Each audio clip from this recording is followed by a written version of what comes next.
Good evening. I'm Dave Moreno with MCA Public Relations here at the St. Regis Hotel. It's Monday night of SEMICON West week, and here with me is Risto Puhakka, President of VLSI Research. Risto is a panelist on MCA's BrightSpots 450 millimeter panel, which just concluded, and he'll be a participant on the online portion over the next 2 weeks. Good evening, Risto. Hi, good evening. How are you? I'm great, thank you. How are you doing? Very good. Thank you. Well, Risto, thank you so much for being a panelist, and we were excited at a number of the comments that were made about the prospects, the opportunities, and challenges with 450 millimeter. And I had a couple questions for you. Sure.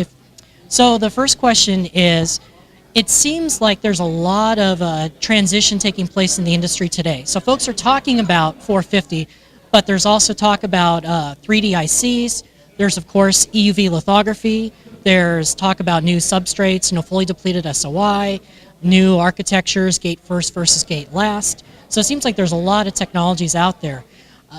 Can the industry afford to look at developing all these technologies at once, or does there have to be some hard choices made and some technologies put on the back burner in order for others to be focused on? And if so, which ones would those be? Well, let's address it's actually a good thing that there are these different technologies under development because it does give different options for the industry. It does give the options to go, the path to go in a different direction. So in overall perspective, it is definitely a positive thing for the industry.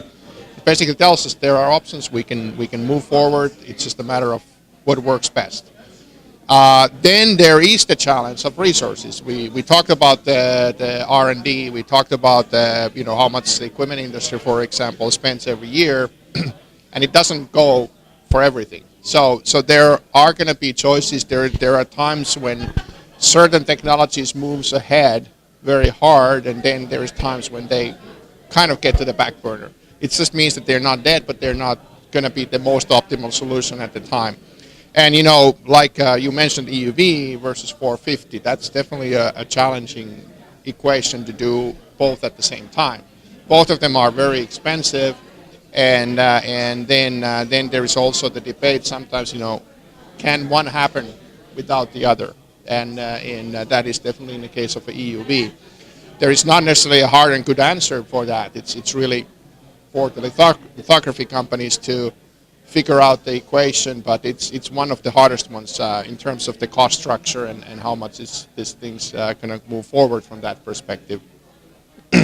From a lot of the other things, like you mentioned, fully depleted SOI, again, for the companies in the SOI side of the business, that is challenging because you have to deal with the multiple projects again in the same time, and then it becomes sometimes a timely decisions. You need to shift the resources to feel where the customers are pulling you also.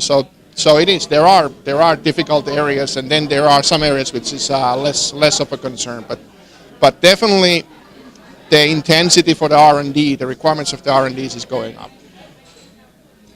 Now, Risto, does it seem like it's a little unusual that there's so much going on in the industry today in terms of technology transitions? You're seeing a lot of consolidation on the equipment side as well as on the chip maker side. Is this kind of the way things have always been, or is there something unusual going on now? It certainly feels that the intensity is up. It's hard to say whether it's always been like this, but let's take materials, for example. The dozen or so materials that were used from the table of elements were used 10 years ago. Today, basically, you're using everything from the table of elements. So in that sense, the complexity and the projects and the programs is definitely up.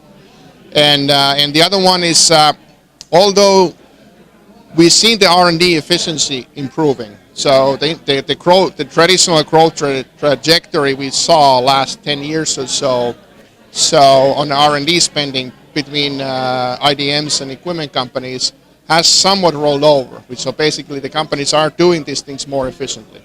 So that's a good thing also. So we see that and also it also is probably a sign that the companies are making smart choices across the board.